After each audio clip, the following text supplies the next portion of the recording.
today we've been kindly invited by Michelle Enry and Nick Bradley to a very special tasting of some Glen, Scotia and Little Milk. Nick, would you like to do a bit of an intro for what we're going through today? Sure. Today we're going through our first ever Glen, Scotia 50-year-old, which is launching tomorrow. Hey, for me. It's a really exciting moment for us. Our oldest remaining stocks have finally come of age. Or remarkable age it is. This is the beginning of a new series for us as well, so we'll go into that.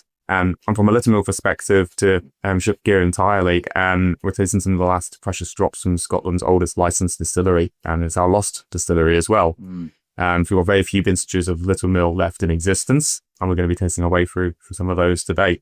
So fantastic way to spend the morning, really. It's not bad. It's not 10 a.m. yet, so it's 5 o'clock somewhere, right, as people always say. Thanks so much. And we've also got this giant Glen, Scotia 50-year-old box on the table. Would you like to tell us a bit about the creation of that, Nick? Sure.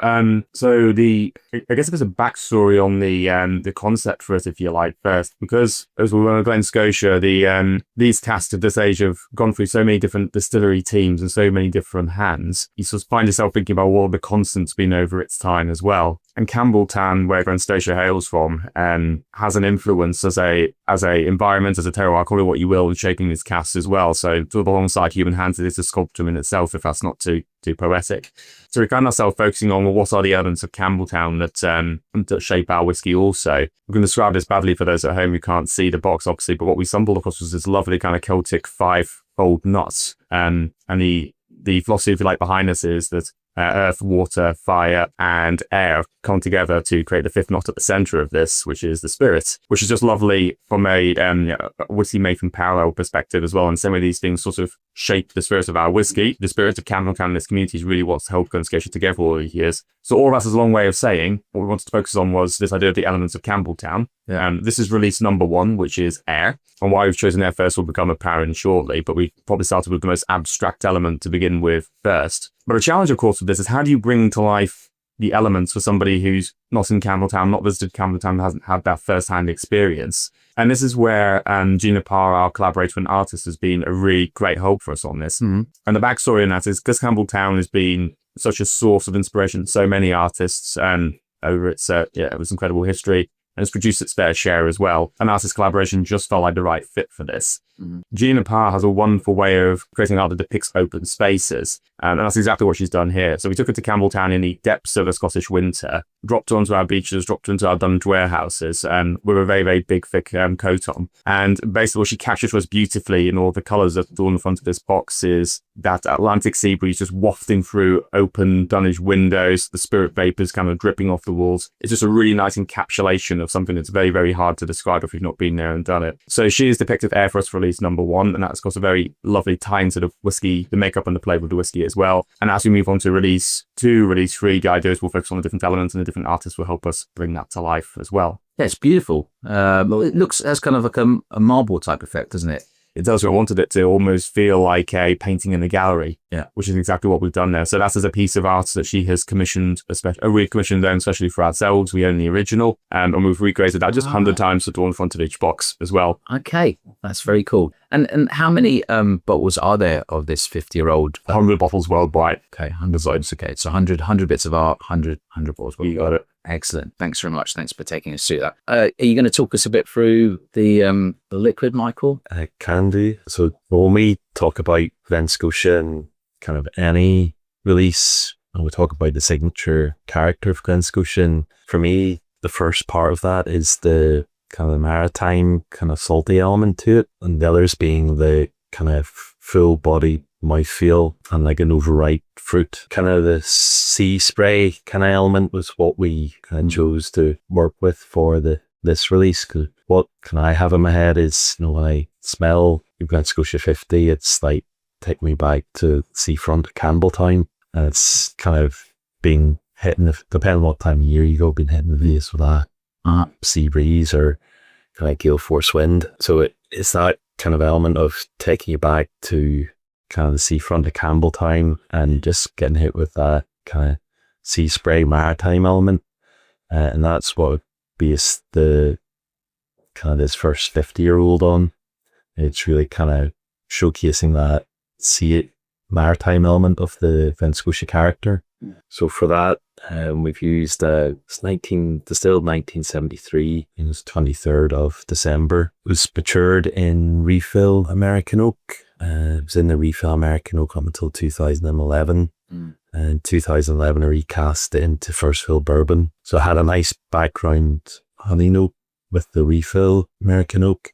And then just for that first fill bourbon, we're adding more vanilla really to complement the sea spray element. I remember getting the sea spray very much with the Red Wine Festival edition. 20 or 21. Which one? I mean, the one in the red box. The 10-year-old red Bordeaux. And that had a lot of honey blossom on it, and the sea spray was definitely there. So we're very lucky to try this taste. Thank you very much. I think watching somebody snick whiskey at 9:46 in the morning is my daily routine. Yeah. The saltiness is definitely there, isn't it? It's gentle. Yeah. What was the ABV on it again? Sorry. Early 40s. 242.3. Super classy. Probably too easy to sip. Wow. There's a lot going on there, isn't there? That's lovely. So I get a very kind of thick nose on it. Falls straight into the palate. It's very kind of full bodied. So I got like tropical, cantaloupe, melon, chalk on the nose. It's definitely a little bit chalky. Sea spray. There's a bit of a kind of green apple vibe to it. Kind of like a good shout.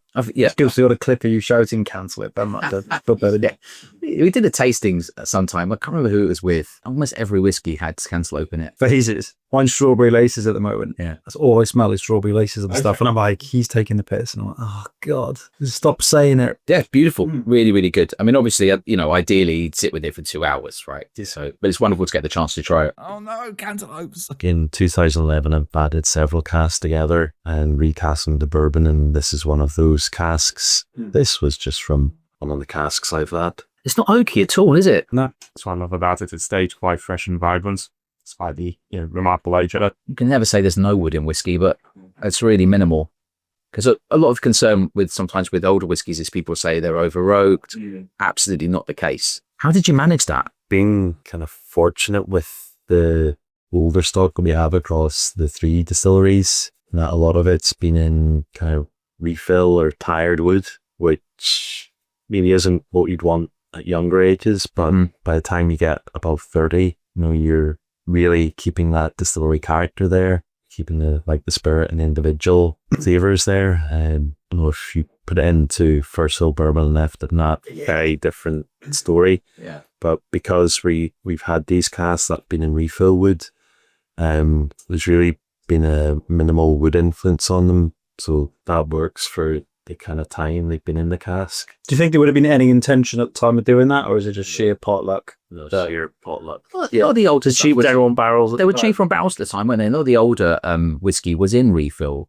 First refill, second refill. Tends to be that probably spirit that's in better casks gets used first. Yeah, because it's obviously in better condition, so it's the stock that gets used up first.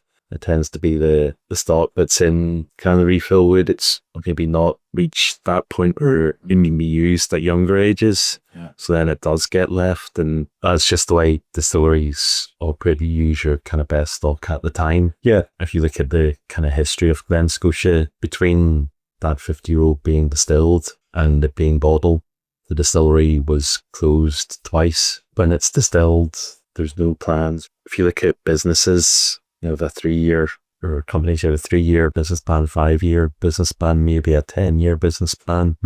No company has a 50-year-old business plan. True. It's true.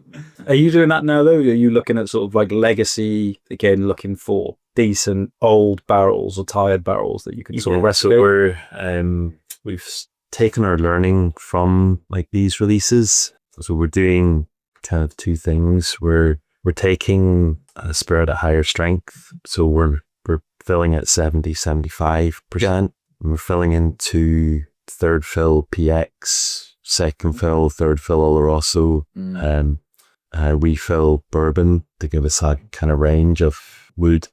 The kind of filling at the higher strength, that again reduces the wood impact, and then using refill wood reduces that impact again.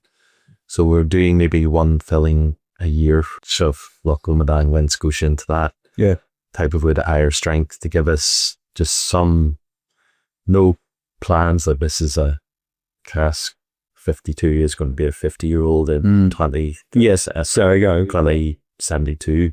It's just that there's a pot of casks there that once it's 30-year-old, we have some options with it. Yeah. Are you only changing the ABV, taking it off out, or are you doing any tinkering with? No, it's our kind of, what we want for these is not the kind of the trials or anything kind of unusual. It's the kind of most like Loch Lomond spirit. So we're using straight neck still, the narrow spirit cut, high collection strength, unpeated. So that's what all our kind of high edge releases have been with Loch Lomond. In Scotia, it's just our kind of standard spirit. So that what we want with kind of 30, 40, 50-year-olds, it's the unidentifiable as that distillery. Yeah. So for Glen Scotia, that's more straightforward. With Loch Lomond, we want it to be just, don't want to be like wine yeast or anything. It's kind of just our great example of our kind of standard spirit. Yeah. I mean, you do know me, I want a 50-year-old Chardonnay wine used if you can. Want to perform it. Oh, you won't be allowed to retire. Just say. So, going back to what Nick said earlier, and thank you so much for taking us through that, Michael. With these older expressions, obviously they change much in the glass. I always personally find I get more from the nose the longer it sits in the glass. Yeah. And so even after a few minutes now, I'm starting to get like nettles, a little mustard seed, and like freshly cut vanilla sponge beyond the honey and the fruit that Mike was talking about. You were talking about Michael.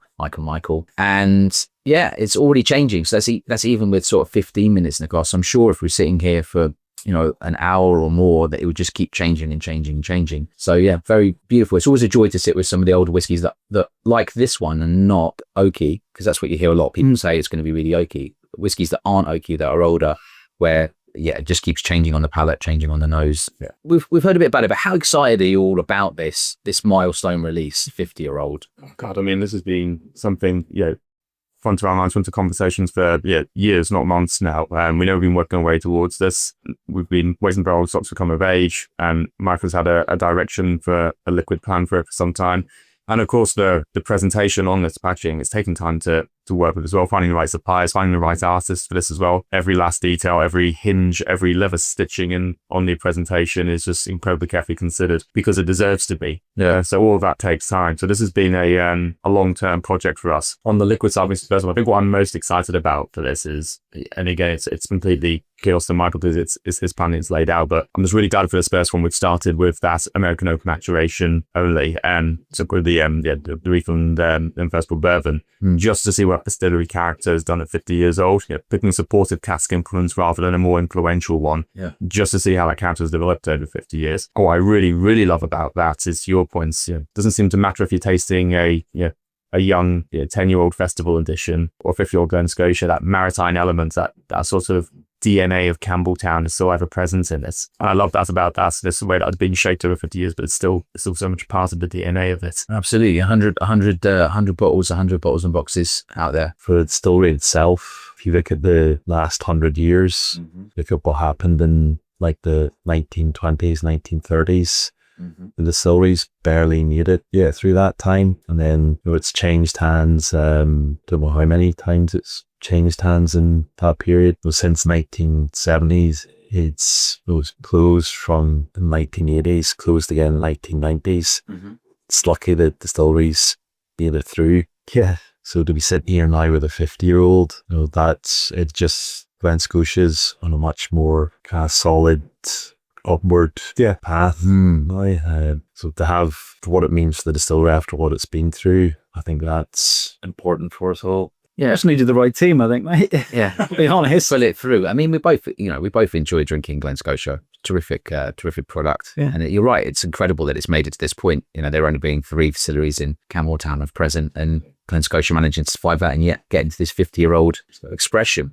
We're going to have to save a little bit because we'll have a picture with it, but also because I think got a bit of time left, and it would be nice to just let it sit in the glass for a little while. Just being a bit selfish, of course, rather than Very difficult, is it, managing these casks? It's kind of once whenever we looking at Glen Scotia, we're making about 700,000 LA a year, so maybe 6,000 casks. That's 6,000 casks at new make stage. Every year, after 3, 4, 5, every year, we're starting to use casks from that stock. So by the time we get up to about 30-year-old, we're down to like nearly single figures. Okay. And so after like 30, start tracking the cask individually. And the first thing we do is we taste it to see where the balance is between the kind of spirit character, wood character. Check the ABV, because that'll determine how long we can mature on for. You know, if it's kind of 50s, we have a good maybe 20 years on it. If it's 40s, we need to kind of prioritize using it more. And fill levels. If it's a good fill, then it's okay to stay in that cask. If the fills drop more than it should and increase the surface area, increase the maturation loss. Yeah. So if it's a low fill, we'll look at kind of putting a couple of casks together. So we do kind of that initial assessment, and then we kind of start tracking it from there. So it's based on that initial kind of sampling, what we then do with them, how often we taste it. Do you ever get any surprise drop-offs in ABV? For no reason, seemingly. This is safely above the 40, this one. This is a couple of points a bit above, isn't it? Yeah, so 42, so it's getting kind of close. Was that too close for comfort, 42? No, talking about those kind of surprise drops, so you're in that kind of one where you could go and leave for a year and come back, and it's kind of just smells another set, or it tends to be the biggest thing about the strength drops is if you're looking to transfer. And so if you transfer into a sherry cask, even if you kind of dry the cask so it's like bone dry inside, once that in drink hits it, you'll lose maybe 2%. Okay, so the sherry actually from the sherry that's just absorbed into the wood, going back into the spirit. Oh, this starts diluting it in a way. Yeah, you can see this sherry's like 15-20% strength. Yeah, of course. Yeah, so once that comes out of wood into the spirit. Wow. So any kind of finishing needs to be very carefully planned. That's kind of you talking about the kind of drops in strength. Any transfer movement of the spirit needs to be very So where are these being distributed in, these 100 bottles of this Glen Scotia 50? We're talking like pitbull levels. Is this Mr. Worldwide? Is it going to end up in different countries around the world? Sure. I mean, undoubtedly it'll make its way into a few different markets for sure. And some great followings in Singapore, for example, in China, in Europe. And as I said, it's only 100 bottles, so it's I think most people would like to sort of get a look at it in the flesh before it finds its. That's true. Right. Okay. It's a nice problem to have, obviously. Yeah. Thanks for letting us have a look at it. Thanks. More importantly, thanks for letting us have a try of it today. No, pleasure. You recently released the 15-year-old single grain distillery edition number 8. Yeah. Yes. Talk us through that one, Michael. So that the distillery editions are really looking at developing spirit character. Yeah. And developing spirit character is a much longer term development. When you think about single malt, if you change something at the start of when you're distilling, you have to wait 10, 15 years to see if that's worked. So likes of these trials that we've done, you can maybe get an idea about 5-8-year-old, but it's really 10 before it's like. Okay, so you're saying you want that 10-year marker to be sure it's working. You really need it for the spirit to kind of. Are you talking about before you could consider moving something into core expressions or something like that? Okay, yeah. And even it's really to make sure it's like fully matured in terms of fuzziness. Like even a kind of 5 to 8-year-old, even if the spirit's clean, there can be a fuzziness around it. So it's to get that real clarity of character. I think 10 is that kind of magic number. But what it means is that any kind of trial work is quite longer term. With single grain, we're doing work on unmalted barley, oats, rye, through our column still, like mixed mash bills with malted barley and another cereal. And we're looking at 5 years for that. So even with single grain, that kind of spirit development at the earliest is a 5-year-old project, 10-year-old for single malt. What we want to do with this latest distillery edition was just to show that we haven't just kind of started. I understand. 2-3 years ago. Because you did the previous ones were somewhere between kind of 5, 6, 7, 8 years, weren't they? And this was quite a jump to 15. So this has shown that, like Loch Lomond, we've been looking at spirit development for 15, 20 years. Like, so it's not just we've kind of woke up one morning and said we're going to start playing around. It's part of how we look at the flavour and look at spirit, that we're always seeing what we can do to bring in more flavour. One of the things I remember when we did the tour, sorry Mike, one of the things I remember when we did the tour was going around and seeing the actual lab with people in white coats, right, in there, and all the, the things set up. And the Loch Lomond Distillery has that distillery feel, but also has that laboratory feel as well in parts of it. You can get the sense of the kind of experimentation, balancing that and how you drive new flavour and new whiskey experiences with how you bring also some of the older liquid from before through as well today. You look at the industry as a whole, and there's a lot of people talk about tradition, and doing what we've always done, and kind of the best whiskey is made in the old-fashioned ways. Yeah. In the 1700s, 1800s, if the distilleries said we're going to make things the old-fashioned way, we'd still be stuck with farm distilleries everywhere. Yeah. We wouldn't have had the growth in whiskey and the capability to bring Scotch whiskey worldwide and have the industry that we have today. Yeah. So as an industry, we need people looking forward and looking at kind of developing the process and changing it, and like really developing new traditions that'll be, or new techniques and distillation styles that'll be the traditional way in 50 years time. Yeah. So that's kind of why we do what we do at Loch Lomond, that we're kind of forward looking, seeing where we can take whiskey flavour, and that's kind of the thinking behind the Distillery Edition series, is getting those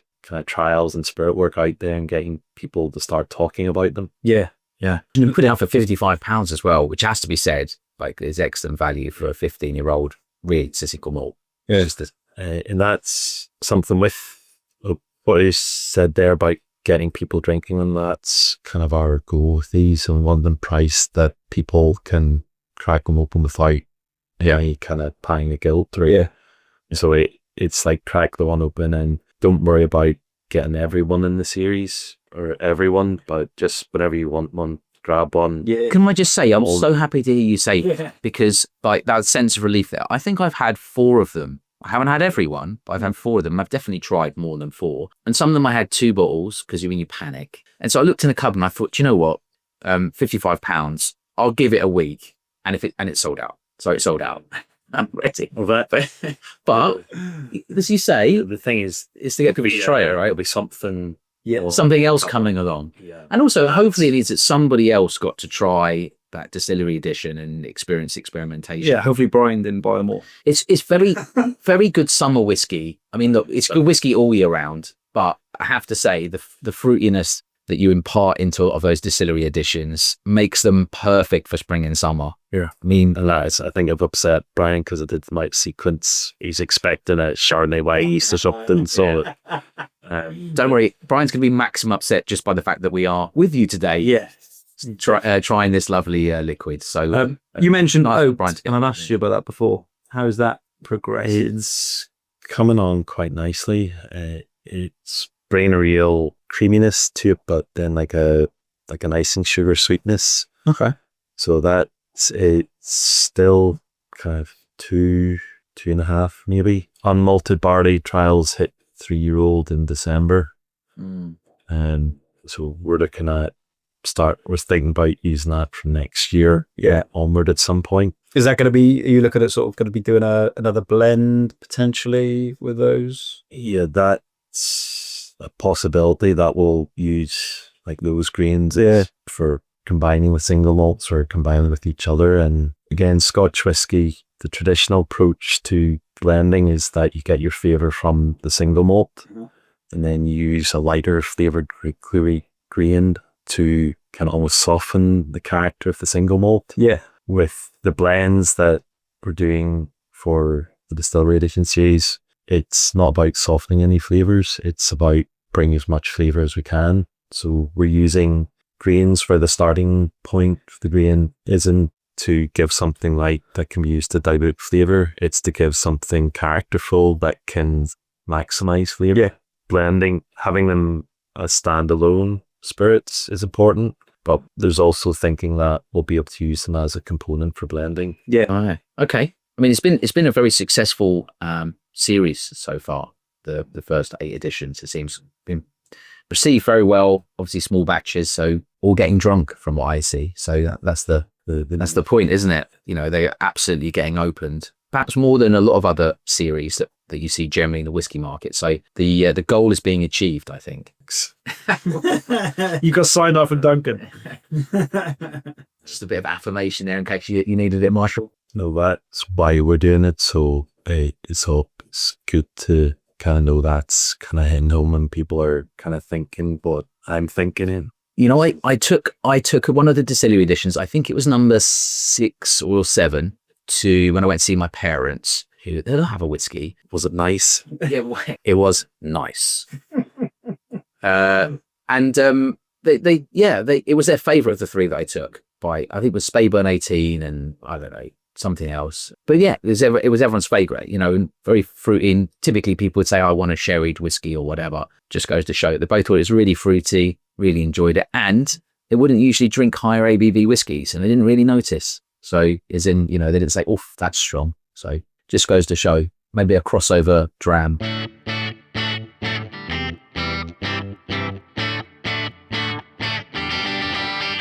So we've now got in our glass the Loch Lomond 50. Would you like to give us a bit of an intro for this expression? So Loch Lomond 50 years old, 100 bottles of this released again, but wide. That's the 2024 release, so it's a lot less of it. Also 100 bottles. 100 bottles worldwide, yeah. As I said, probably a fair bit less of it now as well. Is that going to be a theme with these 100 bottles? It's just about the stock we've got and just managing that carefully as well. What you're looking at there is the quality of the last of the sample liquid we have of this as well. So okay, some flash drops, and then beyond that, we need to buy ourselves a bottle. Yes, have a whip round there. Yeah, absolutely. On this one, it's as with the Glen Scotia, we're obviously heroing Campbelltown and the influence of that on the whiskey. With Loch Lomond, it's been really about heroing our straight neck stills, which is something Loch Lomond has inherited from Little Mill. It's what defines that kind of orchard fruit flavour that's hopefully ever present in the Loch Lomond 50-year-old as well. But also the sense of place. I mean, the log itself has just been such a great source of inspiration right on our doorstep. Yeah, the whole 50 years of this grand life. So we really wanted to play into that with the presentation of this as well. I mean, it's kind of oaty and malty, lots of orchard fruits. I get like rice paper. It's a little floral. Yeah. For this one, we've taken straight neck spirit, compared to the high collection strength. So being 85% kind of coming off the sills. Then it's been matured in refill American oak, up till 2011 when it's transferred into First Hill bourbon. And then from First Hill bourbon into First Hill Oloroso in 2017. So I had, I think it's about 7 years in the First Fill Oloroso before we bottled in 2024. With the kind of straight neck stills, we're getting kind of lots of fruit on it. And the time American oak had allowed those fruit characters to intensify. Used the First Fill bourbon to bring some more honey to it, some sweetness. And then the Oloroso, the fruit in the Oloroso to complement the fruit and spirit character. Yeah, you get the honey. It's also kind of with that oaty kind of maltiness, it kind of has that kind of Horlicks vibe to it. It's balanced between kind of the maltiness and the fruitiness. For me, I mean, again, I'm sure if it sat in a glass for even longer time, then it would continue to give more. What ABV did this one come out at? 42. So again, one was 42.6 and one was 42.3. But both somewhere between early 42s. Okay, yeah. So again, good planning. Didn't let it go too low. Yeah. So not quite panicking, but it does make a difference. It's a 2011 flat, Duncan will call it. It's very full bodied, and you know, for a low ABV whiskey. So you know, I'm sure each percentage point it's low ABV. It's naturally low. That makes a big difference. When it's maturing, it's losing like water and alcohol, so the flavors are concentrating. Rather than if you take a 55% who reduce it to 46, you're adding water and diluting flavors that are there. Whereas letting it reduce naturally. You're concentrating the flavors. So I love this. Every time we get the chance to sit down or talk to you, Michael, you'll share a bit of knowledge, which is quite pertinent. So I think that'll be a big takeaway for people. You will hear people say, oh, it's an old whiskey, but it's low ABV. You know, it's not going to have as much flavor. So there we go. Actually, it becomes naturally concentrated over time, as opposed to when you get a whiskey which is 60% and you dial it down to 45 or 43% by adding water. And that's you're physically diluting what's there. And you're, by allowing it to mature fine, you're doing the opposite. You're taking water away. By that note, also when whiskies do drop below 40%, they become a spirit drink. And you see that sometimes some of the older whiskies, they would also, by that token, as long as they're not over oaked, which this is not, they would be concentrated, just a lower ABV. If you drop too far, they lose the alcohol as well. So they lose that kind of mouthfeel. So they can, once you go below 40, you then reach a tipping point where it starts to thin out. Yeah, this is somewhere between kind of juicy and dry. On the mouthfeel, right in the balance. And then it does that thing that good whiskies do where it comes back at the end and keeps going, and then it gets more juicy. You know, It's good. There's more oak on that one, but it's still so subtle. Really, really Remarkable for the age group. excellent. Well, thanks so much for letting us try those. nose on the Loch Lomond, baked lemon, caramelized baked lemon, paper, candy sticks, you know, the old cigarettes, that sort of like flavor, almond, pineapple, then palate, viscous, rich, baked lemon, caramel, toffee, milk chocolate, strawberry, pineapple, apple. Just loads going on. Really a lot going on. It's funny you should say almond there, because it reminds me of, you know, when you get those Italian things at Christmas that are made with panna cottas, or what is it you get? Not panna cotta. Panettone, or panettone, whichever one it is. When you open up the packet, it reminds me of that. Very good shout, actually. Great, nice hit. I love that. Damn it. That's a good note. Well done. Is coming up for 10:30, just for listeners. So we tried a Loch Lomond 50 and a Glen Scotia 50. Yes. And it's still the morning. Now, is there anything else you'd like to share today, Michael or Nick? What I love about all three of these single malt brands is you've got three distilleries, three distinct styles, but one man that sits behind all of them. I feel like that must be a really sort of heavy responsibility to have on your shoulders, Michael, because I'll say understanding the spirit character of each and how to manage them just feels like a very big job.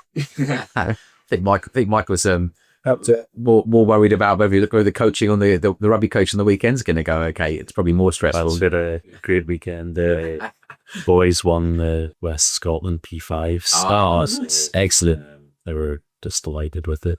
They're kind of starting to kind of really care about their rugby, and it's supposed to be non-competitive at this age, but For somebody who has so much whiskey responsibility on your shoulders, you are very you'll hide any possible stress about it very well. So yeah, absolutely, it's been a real joy today. Thanks so much for having us in. You're lovely to go through each of them. Yeah, so look forward to putting this episode out. Thanks to everyone for listening to that. It was recorded at the Connacht Hotel in London a little while back. We had one mic between all of us, so audio might not have been quite where it usually is, but yeah, hopefully you enjoyed listening to it. We have got a little section of drinking some Little Mill whiskey as well, so you might have heard the mention of 3 distilleries, so there's still a little bit more to come on this one. Hope you enjoy it. Thanks again to Michael and Nick for giving us that experience. Realistically, once in a lifetime. So yeah, huge shout out to you guys and your PR teams for giving us the opportunity to drink some amazingly old whiskey. Yeah, as always, you can find us at www.honesthillmalt.com. Have a look at Glen Scotia and Loch Lomond on their appropriate websites and social medias. Thank you for listening, and we will catch you on the next one. Bye bye bye.